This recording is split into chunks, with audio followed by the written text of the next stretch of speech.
اگر ہم مصعب آج دیکھیں کیا جب سے موبائل ہم نے اپنے بچے کے ہاتھ میں تھما دیا ہے، کیا یہ ایک وجہ ہے موبائل کے اندر مطلب مختلف قسم کی گیمز ہیں اس پہ وہ کھیلتے ہیں رات بھر جاگنا، پھر کیسے یہ ممکن ہو سکتا ہے کہ وہ بچہ صبح اٹھے اور وہ نماز کو جائے، وہ صبح کیسے اٹھے وہ درسگاہ میں قرآن شریف پڑھنے کے لیے جائے یا اسکول جائے، بہت ساری چیزیں ہیں، کیا اس میں موبائل کا دینا ماں باپ کو بچے کے ہاتھ میں تھما دینا بھی اس میں کہیں یہ لگ رہا ہے کہ کیونکہ غور و فکر نہیں ہے والدین اس میں توجہ نہیں دے رہے ہیں اس بچے کے اوپر کہ یہ کیا کر رہا ہے، کیا کچھ دیکھ رہا ہے اس موبائل کے اندر؟ اصل میں والدین نے اپنے بچوں کو دوسری طرف مصروف کر دیا، زیادہ بوجھ ڈال دیا جی، کہیں تو سکول کے نصاب کا بوجھ ہے، اور سکولی نصاب کے بوجھ سے یہ بچہ ہلکا پھلکا ہو جاتا ہے تو موبائل گیمز کی طرف لگ جاتا ہے، اور موبائل گیم سے چھٹکارا پاتا ہے پھر جو یار دوست ہوتے ہیں گلی کوچوں میں، گھر میں، اطراف میں، ان کے ساتھ لگ جاتا ہے۔ تو جو بنیادی قصوروار ہے ہمارے سماج میں اس وقت، جو بچوں کو دینی تعلیم نہیں مل پا رہی ہے، اور جس کو ہم نے درجہ ثانویہ دیا ہوا ہے دینی تعلیم کو، اس میں ماں باپ کا بہت زیادہ قصور ہے کہ بچے کو ہم نے بہت زیادہ مصروف کر دیا۔ آپ دیکھیں، ایک ماں صبح سویرے اٹھتی ہے اور سب سے پہلے بچے کے بوٹ کی پالش کی فکر کرتی ہے، بچے کے کپڑوں کی فکر کرتی ہے، کھانے کی فکر کرتی ہے، اسکول کی بس کی فکر کرتی ہے، اسی طریقے سے پھر اس کو اسکول پہنچانے اور وہاں سے واپس لانے کی فکر کرتی ہے۔ لیکن یہ فکر کہ میرا بچہ دیندار ہو جائے، اس کو ماں باپ کے حقوق کا علم ہو جائے، اس طرف ماں باپ اس وقت بہت کم توجہ دے رہے ہیں۔ یہی وجہ ہے کہ ہمیں دین سے دوری بھی ہو رہی ہے، اور یہی وجہ ہے کہ مستقبل میں جب یہ بچہ بڑا ہو جاتا ہے تو یہ اپنے ماں باپ کے حقوق ادا نہیں کر پاتا ہے، کیونکہ ماں باپ نے نافرمان ہو جاتا ہے، کیونکہ ماں باپ نے اس کو ماں باپ کے حقوق سمجھانے میں کوئی وقت ہی نہیں دیا ہے، کوئی محنت ہی نہیں کی ہے۔ تو اس نتیجے میں اس وقت جو ہمارا سماج ہے اکثر بگڑا ہوا ہے، بگاڑ آ چکا ہے، حد درجے کا بگاڑ، اور جو بچہ اپنے والدین کا نافرمان ہو جائے وہ سماج میں دوسرے رشتوں کو کیسے نبھا سکتا ہے؟ یہ تو بہت مشکل سی بات ہے۔ ہم اس وقت جہاں بیٹھے ہیں یہ دارالعلوم نعمانیہ ہے، جس کے محتمم بھی ہیں مفتی محمد ذوالفقار صاحب۔ ان کو مبارکبادی ہم دیں گے پہلے کہ جو ہم نے اس مدرسے کے بارے میں ریسرچ کی ہے، اب تک شاید 75 سے 78 کے درمیان یہاں سے حفاظ کرام نکلے ہیں۔ کل جو جمعہ یہاں پڑھی گئی اس روز بھی یہاں دستار بندی ہوئی، ایک طالب علم ان کے پاس یہاں حفظ جن نے مکمل کی حفظ قرآن، وہ منگت سے تعلق رکھتے تھے، ان کے والد صاحب کو بھی یہاں دستار بندی ہوئی جمعہ کی نماز کے اوپر۔ میں مختصراً جانوں گا مفتی محمد ذوالفقار صاحب سے کہ اس مدرسے کے بارے میں وہ بتائیں، یہاں کیا جو ہم نے ریسرچ کیا ہے وہ صحیح ہے یا اور زیادہ ہے، اور کہاں کہاں سے بچے ہیں جو یہاں زیر تعلیم ہے اس مدرسے کے اندر؟ الحمدللہ ہمارے مدرسے کا جو شروعات ہے محمد سلیم بٹ صاحب نے زمین دی دسمبر 2007 میں۔ جولائی 2008 میں حضرت مولانا خلیل الرحمن سجاد نعمانی صاحب کی سرپرستی میں یہاں پہ سنگ بنیاد ہوا، اور اس کے بعد آج تک الحمدللہ تعلیمی، تعمیری، تبلیغی اور نشر و اشاعت کے ذریعے سے اس ادارے نے ہمہ جہت خدمات انجام دی، اور اس میں لوگوں کا بھی کافی زیادہ تعاون رہا، اور الحمدللہ بہت کم عرصے میں ہم نے تعلیمی تعمیری خدمات کو بہت تیزی کے ساتھ آگے تک لیا۔ ہمارا ایک دستور ہوتا تھا، اب بھی ہے الحمدللہ، کہ جو بچہ جس علاقے سے تعلق رکھتا ہے، جس وقت وہ حفظ مکمل کرتا ہے تو اس کی دستار اس کے علاقے میں، اس کے علاقے کی جامع مسجد میں جا کے ہم باندھتے تھے، جی وہیں باندھتے تھے۔ اس سلسلے میں ہمیں کافی ایسے رف لانگ ایریا میں جانا ہوا جہاں پہ کوئی عالم آج تک گیا ہی نہیں تھا۔ الحمدللہ میں ذکر کروں گا سدھ مہادیو چنینی سے پیچھے ایک ایریا ہے، وہاں ہم نے 2 دستار بندیاں کی ہے، اور وہ 2 شاگرد ہمارے اس ادارے کے فیض یافتگان اس وقت اس علاقے کو سنبھالے ہوئے ہیں۔ اسی طریقے سے سمڑ ایریا میں ہم نے 4-5 دستار بندیاں کی، منگت میں 5-10 دستار بندیاں کی، نیل میں، کھڑی میں، اور اس طریقے سے مختلف علاقوں میں ہم نے دستار بندیاں کی، اور الحمدللہ اس کے اچھے اثرات رہے۔ ہم اس بہانے سے، اس عنوان سے وہاں علماء کو لے کے گئے، وہاں بات ہوئی، وہاں کے مردوں نے، عورتوں نے بات سنی، اور لوگوں کا دین کی طرف رجحان بڑھا، اور وہاں سے ہمیں پھر طلبہ بھی حاصل ہوئے الحمدللہ، اور ہم نے ان طلبہ کو یہاں دل و جان سے خدمت کی، تیار کیا، لوگوں نے اس میں تعاون کیا، حفاظ تیار ہوئے، اور الحمدللہ جو گزشتہ جمعہ کو ہم نے بچے کی دستار بندی کی، اس کو اس کے علاقے میں کرنی تھی، لیکن ان کے گھر والوں نے کچھ عذر کیا تو ہم نے اس کی یہاں پر دستار بندی کی۔ اس میں ہم نے باضابطہ کوئی جلسے کی شکل نہیں دی، اعلان نہیں کیا، حسب معمول جمعہ تھا، تو جمعہ کے ہی ٹائم میں، جمعہ کے ہی وقت میں، نہ جمعہ سے پہلے کوئی تقریر ہوئی، نہ جمعہ کے بعد کوئی پروگرام ہوا، جمعہ پر ہی اس کو ہم نے الحمدللہ عوام کے سامنے دستار باندھی، اور اس طریقے سے اس کو ہم نے قوم کے لیے وقف کیا، اور یہ ہمارا 78واں حافظ تھا جی، 78واں اس مدرسے سے بالکل جی، اور بڑے خاموشی سے الحمدللہ یہ مدرسہ خدمات انجام دے رہا ہے۔ ہمارے بچے اس وقت بڑے بڑے اداروں میں اساتذہ ہیں، اپنے علاقوں کے امام ہیں، ذمہ داران ہیں جو دینی خدمات انجام دے رہے ہیں۔ اس میں عوام کا بھرپور تعاون رہا، عوام نے ساتھ دیا، اور الحمدللہ ہم آگے بڑھتے رہے۔ عوام کا ساتھ رہے گا، تعاون رہے گا، تو انشاءاللہ یہ سارے ادارے، دینی ادارے جہاں بھی ہے، یہ سارے دینی ادارے عوام کے اشتراک سے چلتے ہیں۔ اس میں کوئی گورنمنٹ کا فنڈ نہیں ہے، اس میں کوئی گورنمنٹ کی فنڈنگ نہیں ہے، گورنمنٹ کا پیسہ نہیں ہے، اس کی بلڈنگ نہیں ہے۔ الحمدللہ عوامی جذبات سے یہ ادارے چلتے ہیں، صدقات، زکوٰۃ، للہ، امداد وغیرہ کی رقومات سے یہ ادارے آگے بڑھتے ہیں، اور امید ہے کہ انشاءاللہ لوگ تعاون کرتے رہیں گے اور یہ ادارے آگے بڑھتے رہیں گے انشاءاللہ الرحمن۔ مفتی صاحب، ایک سوال من میں آج دیکھنے کو مل رہا ہے جو حقیقت ہے، آج ماں باپ جو چھوٹا بچہ ہوتا ہے 3 سال کا، 3.5 سال کا، وہ مشکل سے پہنچ گیا ہوتا ہے اور اسے اسکول بھیجنے کی فراق میں رہتا ہے، کیا ماں باپ کی ذمہ داری نہیں بنتی وہ اسے 4-5 سال تک اس کو اپنے پاس رکھیں، اس کو دینی تعلیم سکھائے، اسے یہ بتائے اچھائی اور برائی کیا ہے، صحیح اور غلط کیا ہے، بجائے اس کے کہ وہ ان چھوٹے اسکولوں میں بھیجیں؟ ہم کسی ادارے کے خلاف نہیں ہے، بٹ یہ ایک لمحہ فکریہ ہے، کیونکہ جب تک سیکھنے کی چاہ ہوتی ہے اس بچے کو، قرآن کریم وہ پڑھے، یسر القرآن پڑھے، نورانی قاعدہ پڑھے، مدرسے میں جائے، درسگاہ جائے، اسے اچھائی اور برائی صحیح کی وہ اس میں فرق ہو، لیکن کیا ماں باپ اپنے آپ کو اس بچے سے اس لیے دور رکھتے ہیں کہ ان کو تھوڑا سا سکون ملتا ہے، یہ بچہ تنگ کرتا ہے، اس گھر سے اسے بھیجا جاتا ہے ان چھوٹے اسکولوں میں؟ اکثر تو یہی دیکھا گیا ہے کہ جو ماں باپ اپنے بچے کو سنبھالنے میں پریشان ہو جاتے ہیں، تنگ ہو جاتے ہیں، یا تو وہ اس کو اسکول کے حوالے کر دیتے ہیں، یا پھر ٹی وی اور موبائل کے پیچھے حوالے کر دیتے ہیں کہ ان کو تھوڑی سی راحت ملے۔ لیکن یہ بہت خطرناک چیز ہے کہ موبائل میں جو پروگرام آ رہے ہیں، موبائل میں جو گندگی آ رہی ہے، موبائل کی گندگی، اچھائی اور برائی کا اس بچے کو علم نہیں ہے، اس کو جو کچھ سامنے آ رہا ہے وہ دیکھ رہا ہے، اور اس کے اثرات اس کی طبیعت پہ پڑتے ہیں۔ اور اسی طریقے سے ہمارے اسکولوں کا جو نظام ہے وہ بھی اتنا دینی نہیں ہے کہ وہاں پہ ان کو دین کی بنیادی چیزیں بہت سکھائی جائے۔ بہت اسکولوں میں ایسی کوشش ہو رہی ہے، لیکن وہ کوشش کافی نہیں ہے، اس کے لیے والدین جو ہے، والدین کا بنیادی کردار رہتا ہے گھر سے جی۔ ہم نے تاریخ میں پڑھا ہے، کتابوں میں لکھا ہے کہ پرانے زمانے کی مائیں ایسی ہوتی تھی کہ وہ پیٹ میں بچہ ہے اور قرآن کریم کی تلاوت کر رہی ہے، اور آٹا گوندھ رہی ہے، قرآن کریم کی تلاوت کر رہی ہے، روٹی پکا رہی ہے، ذکر و اذکار اور قرآن کریم کی، اس کے اثرات ایسے ہوتے تھے۔ تاریخ میں کتنے ایسے بچے ہیں کہ جنہوں نے جب بول شروع کیا، دودھ پیتے پیتے جب بچہ 1.5 سال 2 سال کا ہوتا ہے، جو بول شروع کیا تو وہ بول قرآن کے بول تھے، وہ قرآن کی آیات تھی۔ بہت ایسے بچے ہیں کہ جو ماں کی پیٹ سے ہی اللہ تبارک و تعالیٰ کی رحمت سے حفاظ ہوئے،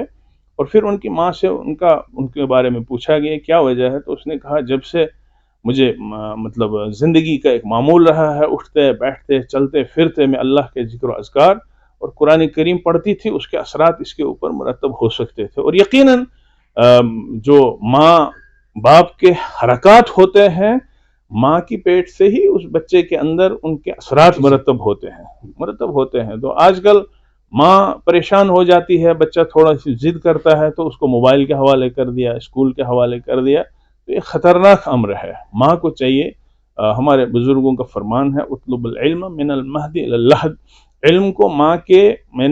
کے گود سے اور قبر کی گود تک حاصل کرنا چاہیے۔ تو اس طریقے سے ماں کی گود جو ہے وہ ہر بچے کی پہلی درسگاہ ہوتی ہے. ہر بچے کی پہلی درسگاہ اس کی ماں کی گود ہے. ماں کی گود اگر اچھے خیالات والے ہوگی، ذکر اذکار والی ہوگی، نیک ہوگی، نیک سوچ والی ہوگی، تو اس کے اثرات بچے کے اوپر پڑیں گے، وہ بھی نیک بنے گا. اور اگر ماں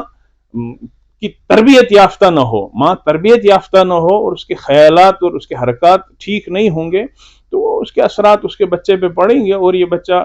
بڑے ہو کر وہی کرے گا جو اس کے ماں باپ کرتے تھے. کیا ماں باپ جان کر بھی انجان بن رہا ہے؟ آج کل جو نوجوان نسل ہے جو نشے کی طرف جا رہے ہیں، نشہ کرتے ہیں، ماں باپ کو پتہ ہونے کے بعد بھی ان کی رسائی کہیں تک نہیں ہے، وہ بول نہیں پاتے ہیں. کیا کہنا چاہیں گے آپ ایسے والدین کو کہ وہ کیا کریں اس بچے کو سنبھالنے سنوارنے کے لیے؟ دیکھیں، اس وقت جہاں جو نشہ کی بات آپ نے کی، بہت اچھی فکر مند والی بات کی آپ نے. اس وقت کا جو ماحول ہے بہت بگاڑ آ چکا ہے، اس میں بہت بگاڑ آ چکا ہے. اور اس کی مثال ہم دیتے ہیں کہ یہ جو انسان ہے، اس کی پیداوار جو ہے، اس کے عناصر جو ہیں وہ 4 ہے: ہوا، پانی، آگ وغیرہ. تو یہ مل جل کر آپ بتائیں، یہ گارے کی، یہ مٹی کی بنی ہوئی ایک چیز انسان ہے، حضرت آدم کو بنایا. تو جو اس کے اثرات ہے وہ اس انسان کے اندر مرتب ہوتے ہیں، اس انسان کے اندر یہ اثرات مرتب ہوتے ہیں. تو جس طریقے سے ایک زمین کو کارگر بنانے کے لیے، ثمر آور بنانے کے لیے اور مفید بنانے کے لیے ہمیں اس زمین پہ محنت کرنی پڑتی ہے، اس کی سچائی ہے، اس کی کھدائی ہے، اس کی دیکھ بھال ہے، اس کے بعد وہ پھل اور فصل والی زمین ہوتی ہے. اسی طریقے سے اس انسان کے اوپر بھی ہمیں بہت زیادہ محنت کرنی ہوگی. اور اگر اس زمین کو ہمیں ویران کرنا ہے، خراب کرنا ہے، تو ہمیں کچھ بھی نہیں کرنا، بیٹھے رہنا ہے. تو اس کے اندر طرح طرح کے کانٹے، طرح طرح کے کانٹے ہیں، طرح طرح کے مضر چیزیں ہیں، سانپوں کا بسیرا ہوگا، پھر مضر جانوروں، جھاڑیاں ہوں گی، ان کا بسیرا ہو جائے گا. تو مطلب سب اسی طریقے سے ایک انسان کے اوپر اگر ہم محنت کریں گے تو بنے گا، اس کا پھل اچھا ہوگا، اس کا رزلٹ اچھا ہوگا. اور اگر اس کو بگاڑنا ہے تو بگاڑ کے لیے کوئی محنت نہیں کرنی ہے، اس کو چھوڑ دو، آپ اس کو آزاد چھوڑو، موبائل کے حوالے کر دو، آپ پھر سماج کے حوالے کر دو، بازار کے یار دوستوں کے حوالے کر دو، تو اس کے اندر وہ برائیاں خود بخود آ جاتی ہے اور پھر وہ ناسور بن جاتا ہے. یہ تو شراب ہے، ڈرگس ہے، پھر انجیکشن ہے، یہ ساری چیزیں اس کے اندر. اور اللہ حفاظت فرمائے، نہ جانے کون کون سی چیزیں اب اس کے اندر شرائط کر جائیں گی. اس وقت جو ہمارا سماج بگڑا ہوا ہے، چھوٹی چھوٹے بچے اور چھوٹی چھوٹی بچیاں انجیکشن لے رہی ہیں، ڈرگس لے رہی ہے، ماں باپ پریشان ہے. لیکن یہ ایسے سٹیج پہ پریشان ہوتے ہیں ماں باپ جب یہ دیکھتے ہیں یا ان کو گھر میں کوئی شکایت آتی ہے. اگر اسی ماں نے، اسی باپ نے اس کی تربیت بچپنے سے بہتر کی ہوتی تو یہ دن ان کو دیکھنے کو نہ ملتا ہے، یہ رزلٹ سامنے نہیں آتا ہے. آخر میں بات کروں گا، آخری سوال آپ سے پوچھیں گے، وقت بہت کم ہے، تو میں یہ جانوں گا کہ والدین تک جن کے ابھی بچے گھروں میں ہیں، وہ ابھی اسکول نہیں جا پا رہے ہیں، ابھی مدرسے میں ان کو نہیں بھیجا جا رہا ہے، بالکل چھوٹے ہیں، وہ جو ہمارا یہ پروگرام سن رہے ہیں، ان تک آپ کا مشورہ، آپ کی رائے کیا ہے؟ کیونکہ دیکھیں، آج اگر ہم سائنس ٹیکنالوجی کی بات کریں گے تو دنیاوی تعلیم بھی ضروری ہے دینی تعلیم کے اعتبار سے. تو جہاں ہم اس بات پہ غور و فکر ہیں کہ ہماری جو نوجوان نسل ہے وہ کہیں آخرت میں کی طرف جو ہے اس کی طرف رجحان نہیں ہے، وہ بھٹک رہی ہے، یا ابھی جو آنے والی نسل ہوگی وہ نہ بھٹکے، تو اس تک اس کے حوالے سے آپ کا کیا مشورہ ہے والدین تک؟ دیکھیں، والدین کو تو کرنے کی جو چیز ہے اس کے پاس سب سے پہلے پرائیورٹی دینی ہوگی. اس کے پاس بہت بڑی دولت کیا ہے؟ کسی کے پاس گائے دولت ہوتی ہے، گائے کا دودھ دولت ہوتا ہے. کسی کے پاس اس کا کاروبار دولت ہے، کسی کے پاس اس کی ملازمت دولت ہے. لیکن ساری دولتوں کو ایک جگہ جمع کرے تو جو دانا لوگوں کا کلام ہے اور پوری دنیا کی جو تحقیق ہے وہ یہ ہے کہ اولاد سے بڑھ کر کوئی دولت نہیں، اولاد سے بڑھ کر کوئی دولت نہیں ہے. تو سب سے پہلے ماں باپ کو یہ سمجھنا ہوگا کہ ہمارے پاس دولت جو ہے یہ اولاد ہے، بہت بڑی دولت ہے. اس کے بعد پھر اس اولاد کو بنانے کے لیے ان کو سرمایہ بھی دینا پڑے گا، وقت بھی دینا پڑے گا، نیند کو قربان بھی کرنا پڑے گا. آج کل جو ہمارا بگاڑ آ رہا ہے وہ یہ ہے کہ ماں باپ ایک کونے میں موبائل لے کے بیٹھے ہیں اور بچہ پریشان نہ کرے اس کو دوسری طرف موبائل دیا ہے، تو اس طریقے سے وہ اپنا کیا کہتے ہیں سکون حاصل کر رہے ہیں. اس طریقے سے بچہ بگڑتا چلا جا رہا ہے اور اس کے اندر زہریلے جراثیم جو ہے موبائل کے ذریعے سے ٹی وی کے ذریعے سے منتقل ہوتے چلے جا رہے ہیں. ایسے موقع پر ماں باپ کو اپنے نیند قربان کرنی پڑے گی اور اپنے موبائل کا شوق ذوق قربان کرنا پڑے گا, کھانے پینے کے ذوق اور نیند کی قربانی دینی پڑے گی. تو ماں باپ کو تو سب سے پہلے صبح سویرے اٹھنا پڑے گا. صبح سویرے اذان ہوئی, بستر کو چھوڑا اور اپنے بچوں کو جگایا. اس پہ کوئی کمپرمائز نہیں ہونا چاہیے, کوئی کمپرمائز نہیں ہوگا. اور جو ماں باپ 10 بجے تک سوئیں گے تو ان کی اولاد تو 11 بجے تک سوئے گی, تو صبح سویرے جاگ نہیں پائے گی. پھر جو دن کے کام ہے اسکول کے, تیاری کے وغیرہ کے, اس کے لیے ٹائم بہت شارٹ رہتا ہے اور جلدی جلدی ان کاموں کو انجام دے کے اس طریقے سے زندگی گزرتی ہے. لیکن جو ماں باپ اپنے بچوں کو بنانا چاہیں گے مدثر صاحب, سب سے پہلے ان کو یہ تصور کرنا پڑے گا کہ میرے پاس سب سے زیادہ قیمتی سرمایہ وہ اولاد ہے, اور اس اولاد کو بنانے کے لیے مجھے قربانی دینی پڑے گی نیند کی. اور پھر جس وقت وہ قربانی کی شروعات کرے گا نماز سے, تو کیا ہی کہنا ہے اس کے نماز سے اس کی شروعات کرے گا. پھر وہ اپنے بچے کو پیار سے جگائے گا, اس کو بھی جائے نماز میں یا مسجد میں لے جائے گا, جائے نماز پہ لائے گا, اور اس کے بعد پھر قرآن کی تلاوت کرے. یہ آدمی مرد بھی عورت بھی گھر کے سارے ماحول کو تلاوت والا بنا دے, اور بچے کو بھی قاعدہ پڑھائے اور دینی تعلیم آہستہ آہستہ آہستہ آہستہ آہستہ دینے کے بعد اچھے اخلاق اس کے اندر کیا کہتے ہیں کہ سرایت کرائے, اچھے اخلاق کی تعلیم دے اور برے اور اچھے کی تمیز اس کو بتائیں. تو اس طریقے سے اگر ہم فکر مند ہوں گے اپنے اولاد کے سلسلے میں کہ ہم اپنی ذات سے قربانی دے رہے ہیں, تو انشاءاللہ الرحمن امید ہے کہ یہ جو بڑا قیمتی سرمایہ ہے اولاد ہے, یہ ایک نمونہ بن کے قوم کے سامنے پیش ہوگا. ایک نہ ایک دن یہ ہمارا قیمتی سرمایہ تیار ہو کر آئے گا, اور کیا کہتے ہیں کہ اس کے بعد پھر ہمیں اپنے لیے بھی راحت ہے, سماج کے لیے بھی راحت ہے, اور پھر دنیا بھی بہتر ہے, آخرت بھی بہتر ہے. اور جو ماں باپ اس طرف توجہ نہیں دیں گے, ان کی وقتی طور وہ سکون چین اور پھر وہ انجوائے وغیرہ کریں گے, لیکن جب بچہ بڑا ہوگا تو اس کی شکایتیں گھر میں آئیں گی, پھر پولیس کیس, پھر پولیس کی بہت ساری چیزیں, اور سماج کے اندر الگ بدنامی, پھر دنیا خراب اور آخرت بھی خراب ہو جاتی ہے. تو اس طریقے سے ہمیں اپنے اولاد کو بنانے کے لیے, قربانی کے لیے سب سے پہلے تیار ہونا پڑے گا. مفتی صاحب آپ کا بہت بہت شکریہ, آپ نے اپنا قیمتی وقت دیا ہمارے اس پروگرام کے لیے, اور آپ نے تفصیل پوری بتا دی کہ ایک ماں باپ کو اپنے بچے کے لیے کتنا فکر مند ہونا چاہیے, کتنی محنت کرنی چاہیے, تبھی ہم یہ کہہ سکیں گے کہ ہماری جو دنیا ہے وہ بھی ٹھیک ہے اور ہماری آخرت بھی انشاءاللہ ٹھیک ہوگی. کیونکہ ماں باپ کی ہی ذمہ داری بنتی ہے, کل کو ایسا نہ ہو کہ قیامت کے روز ہمارے بچے کھڑے ہوں اور یہ کہیں کہ ہمارے ماں باپ نے ہمیں درسگاہ کے لیے نہیں بتایا, مدرسے کے لیے نہیں بتایا, دین کی تعلیم سے ہمیں دور رکھا, جس کی وجہ سے ہم آخرت سے بھی بھٹک گئے. تو بہت بہت شکریہ آپ کا. شکریہ. ایک آخری بات کی, جس وقت ہم اپنے اولاد کو اس وقت جو تربیت دے رہے ہیں, آخرت کے دن اگر غلط تربیت دی تو ہماری پکڑ ہوگی, اور اس پہ قرآن کریم کی آیت ہے, ربنا اطعنا سادتنا وکبراءنا فاضلونا السبیلا, کہ آخرت میں ایک بچے کی پکڑ ہوگی تو اللہ سے شکایت کرے گا کہ یہ جو بربادی ہے یہ ہمیں اپنے بڑوں نے دی ہے. اطعنا سادتنا وکبراءنا, ہمارے بڑوں نے یہ دی ہے, فاضلونا السبیلا, انہوں نے ہمیں گمراہ کر دیا. پھر یہ اللہ سے درخواست بھی کریں, ربنا آتہم ضعفین من العذاب, اے اللہ اگر میں سنگل عذاب کا مستحق ہوں تو ان کو ڈبل عذاب آپ دے دیں. ربنا آتہم ضعفین من العذاب والعنہم لعنا کبیرا, اور ان کے اوپر بڑی پکڑ کیجئے. تو جو ماں باپ اس فکر میں ہیں, اس سوچ میں ہے, اس خیال میں ہے کہ ہم اپنے اولاد کو آسائش دیں گے, آرام دیں گے, سکون دیں گے, اور یہ آخرت میں معاملہ ایسا ہی ہوگا, یہ فائل نہیں اٹھے گی, فائل اٹھے گی ضرور. یہی اولاد کل قیامت کے دن اللہ کے سامنے بتائیں گے کہ اللہ انہوں نے ہمیں برباد کیا, انہوں نے ہمیں گمراہ کیا,